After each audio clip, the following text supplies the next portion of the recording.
बिस्मिल्लाहिर्रहमानिर्रहीम। The blank page official में आपको खुशामदीद कहते हैं। अगर आप नए हैं इस चैनल पर तो सब्सक्राइब ज़रूर करिएगा और बेल आइकन को प्रेस करना ना भूलिएगा। मित्रों, पिछले दिनों ये जो एक बहुत बड़ी दुनिया के अंदर डेवलपमेंट हुई है जिसने मिडल ईस्ट का यूं समझे कि नक्शा ही तब्दील करके रख दिया है, यानी ईरान और सऊदी के दरमियान जो चाइना ने नॉर्मलाइजेशन कराई है, इसके असरात अभी तक महसूस किए जा रहे हैं। 2-3 रोज गुजर गए हैं और सारी दुनिया ये देख रही है कि इस बड़ी डेवलपमेंट को कौन वेलकम कर रहा है और कौन वेलकम नहीं कर रहा। कल मैंने आपको बताया था कि अमेरिका खुद और इजराइल बहुत ज़्यादा परेशान है। वैसे नेतन्याहू के लिए आपको ये बता दूं मैं कि उसके पीछे पूरा मुल्क जो है उसके खिलाफ खड़ा हो गया। वो जो जुडिशरी के ऊपर कब्जा करने की कोशिश कर रहा है तो पूरा इजराइल उसके खिलाफ खड़ा हो गया है। और ऐसे में ये वहाँ इटली गया हुआ है। इटली की जो प्राइम मिनिस्टर कुछ अर्सा पहले आपको याद हो गया इंडिया आई थी और मोदी साहब की बड़ी तारीफ कर रही थी और झूठ और सच सारा कुछ बता रही थी कि मोदी साहब दुनिया में सबसे ज़्यादा पसंद किए जाते हैं। तो मैंने आपको इसमें बताया था कि हैरान होने की कोई ज़रूरत नहीं है। ये जो औरत है इटली की प्राइम मिनिस्टर, ये असल में मेसोलिनी जो कि इटालियन फाशिज्म का बानी था उसकी पैरोकार है, यानी ये आइडियोलॉजिकली उससे ज़्यादा मैच कर रही होती है इसकी पार्टी। तो ये कोई बड़ी बात नहीं है कि कोई एक फाशिस्ट जो है दूसरे फाशिस्ट की तारीफ कर रहा हो। बट एनीवे, नेतन्याहू वहाँ गया है इटली और वहाँ पर उसके साथ वो हालत हुई है, वो दुर्गत बनी उसकी कि अल्लाह मान वल हफीज़। एक तो जो ट्रांसलेटर था, इजरायली ट्रांसलेटर, उसने इसको सर्विसेज देने से इनकार कर दिया कि ये बंदा तो डेमोक्रेसी का कातिल है, मैं तो इसके साथ काम करने को तैयार नहीं हूँ। इसके अलावा वो जो इटली के अंदर इसके जहाज के पायलट थे उन्होंने भी कहा कि ये बंदा तो डेमोक्रेसी का कातिल है, हम तो इसका जहाज नहीं उड़ाएंगे। इसकी वो दुर्गत बनी है ना, तारीखी दुर्गत बनी है वहाँ पे। तो इजराइल ने इस डेवलपमेंट को बहुत ज़्यादा नापसंद किया है। वो समझते हैं कि इसके दूर रस नतायज होंगे, ख़राब नतायज होंगे इजराइल के लिए। लेकिन हमारे रीजन में अगर बात की जाए तो हमारे रीजन में पाकिस्तान वो मुल्क था जिसने फट से फौरी तौर पर इस डेवलपमेंट को वेलकम किया और पाकिस्तान ने कहा कि ये तो बड़ा कमाल का काम हुआ है भाई, हम तो साथ हैं बिल्कुल। पीस और रिकंसिलिएशन की जो भी कोशिशें चाइना कर रहा है ये बड़ा ज़बरदस्त कर रहा है। अरब न्यूज़ ने खबर लगाई हुई है कि Pakistan praises Saudi Arabia and Iran for resuming diplomatic relations. 7 साल के बाद मेरे ख्याल से इनके दरमियान ये जो डिप्लोमेटिक ताल्लुकात हैं वो बहाल हुए हैं। लेकिन मैंने कहा ये उससे भी बड़ी डेवलपमेंट हुई है। इसकी वजह ये है कि ना सिर्फ इन्होंने डिप्लोमेटिक रिलेशंस बहाल करने का ऐलान कर रखा है बल्कि कॉपरेशन का भी मुख्तलिफ फील्ड्स के अंदर ज्वाइंटली ताउन करने का भी इन्होंने जो है वो ऐलान कर रखा है, जिसका मतलब है कि ये नॉर्मलाइजेशन से कुछ बढ़ के है, ये दोस्ती की तरफ जा रहे हैं प्रॉपर। और चाइना कोशिश कर रहा है कि इनके इंटरेस्ट जो हैं दोनों के और चाइना के इंटरेस्ट ये अलाइन कर दिए जाएं ताकि रीजन के अंदर कोई स्ट्रेटेजिक जो लेवल पर डिफरेंसेस हैं वो ना क्रिएट होने पाए, क्योंकि उसका फिर फायदा अमेरिका उठा रहा होता है। अच्छा, पाकिस्तान के अलावा एक्सपेक्टेड था, बांग्लादेश ने भी कहा कि ये तो बड़ा कमाल का काम हुआ है, this is very good, we support this normalization new age. Bangladesh को मैं कोट कर रहा हूँ, इन्होंने कहा कि Bangladesh welcomes renewed ties between Iran Saudi Arabia. Foreign minister AK Abdul Momen साहब ने कहा कि हम इसको सपोर्ट करते हैं।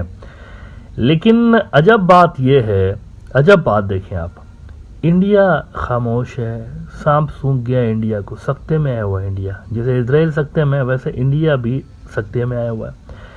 अच्छा, इंडिया तो मुझे नहीं कहना चाहिए, मुझे कहना चाहिए बीजेपी सख्ते में आई हुई है, मोदी साहब सख्ते में आए हुए हैं, क्योंकि मोदी ने जो फॉरेन पॉलिसी थी, यानी इंडिया का जो मिडल ईस्ट पॉलिसी आप समझ लें, उसके अंदर वो घुमाव लेकर आया था। अगर कांग्रेस की गवर्नमेंट होती तो मैं आपको यकीन दिलाता हूँ कि पाकिस्तान से पहले वो इस जो बड़ी डेवलपमेंट हुई है उसको वेलकम करते, क्योंकि उनकी जो मिडल ईस्ट पॉलिसी है वो बिल्कुल डिफरेंट किस्म की है। वो इंडिया के ही सिर्फ यूं समझे कि इंटरेस्ट पर मुबनी है, किसी और मुल्क को नहीं देख रहे होते। मोदी की फॉरेन पॉलिसी इजराइल को ज़्यादा फ़ायदा दे रही होती है, उसको नज़र में रख के मोदी ने ये जो इंडिया की मिडल ईस्ट पॉलिसी है वो डिज़ाइन की हुई थी। तो कांग्रेस की मिडल ईस्ट पॉलिसी में ईरान भी एक इम्पॉर्टेंट प्लेयर, सऊदी अरब भी इम्पॉर्टेंट प्लेयर, तो दोनों की नॉर्मलाइजेशन पे कांग्रेस वाले शायद इसको वेलकम करते। लेकिन इंडिया अभी मोदी के अंडर में है तो वो खामोश है, अभी तक उनकी जानिब से किसी किस्म का कोई स्टेटमेंट नहीं दिया गया। द हिंदू इंडिया का एक बड़ा न्यूज़ आउटलेट है, इन्होंने रिपोर्ट किया है कि no reaction from India to Beijing's role in Saudi Iran deal is disquieting as the West Asia deal indicates Beijing's ambition to play peacemaker experts call for more hands on Indian policy in the region. अब देखें हुआ क्या है, समझे मोदी साहब के साथ scene क्या हुआ है वो जरा देखें आप। मोदी साहब का प्लान कुछ यूं था कि हमें मिडल ईस्ट के अंदर एंट्री मारनी चाहिए।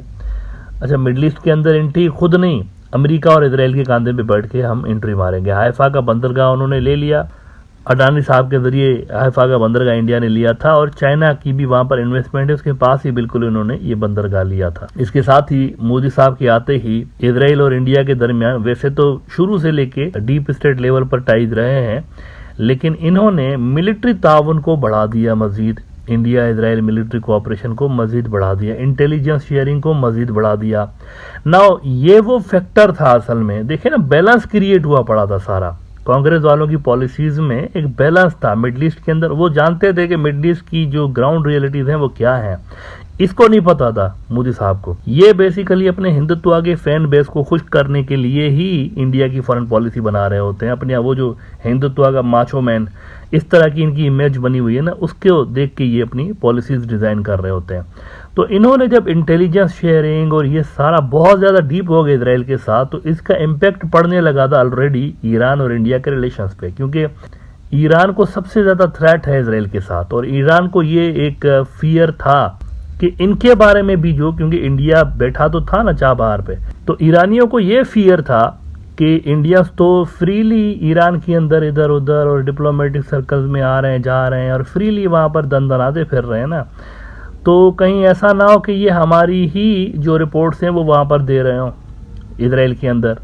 भाई देखें ना, कई सारे हमले तो मूसाद ने ऐसे कराए हुए हैं वहां पर ईरान के अंदर, जहां पर ईरानियों को अभी भी समझ में नहीं आ रहा कि ये जो नक्शे हैं, मैप्स हैं इन जगहों के, और ये जो इतनी ज्यादा डीप में इनको कैसे इंफॉर्मेशन मिली है।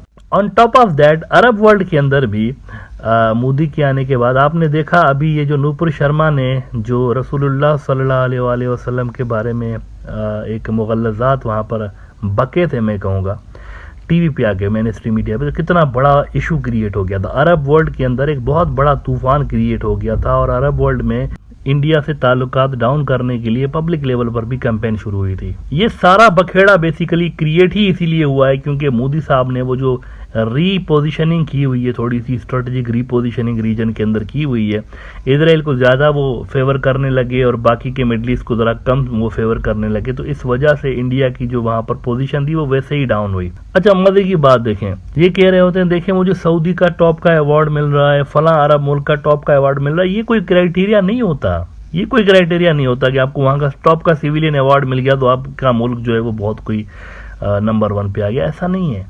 आज की दुनिया में मुल्क जो है वो स्ट्रेटेजिक लेवल पर सिर्फ अपने मफादात को देखते हुए रिलेशंस बनाते हैं, अपग्रेड करते हैं, डाउनग्रेड करते हैं। अब ग्राउंड रियलिटी तो ये थी कि चाइना जो है वो ईरान का भी और सऊदी का भी सबसे बड़ा ट्रेड पार्टनर और स्ट्रेटेजिक पार्टनर बन चुका है। ऐसे में अगर इंडिया रीजन के अंदर एंटी चाइना जो एक्टिविटीज हैं उसके अंदर मुलविस होगा, तो जाहिर सी बात है ये जो मुल्क हैं वो भी इंडिया से अपने रिलेशंस जो है कोई ज्यादा अपग्रेड करने से पहले 2 बार सोचेंगे कि इसका चाइना के ऊपर क्या इम्पैक्ट आएगा। तो हमारे रीजन के अंदर कुछ इक्वेशन ये बनी हुई है कि पाकिस्तान खुश है, पाकिस्तान की तरफ से वेलकम किया गया, बांग्लादेश की तरफ से वेलकम किया गया, लेकिन इंडिया अभी तक खामोश है और इंडिया की जानिब से कोई ऑफिशियल रेस्पॉन्स इस हवाले से अभी तक नहीं आया।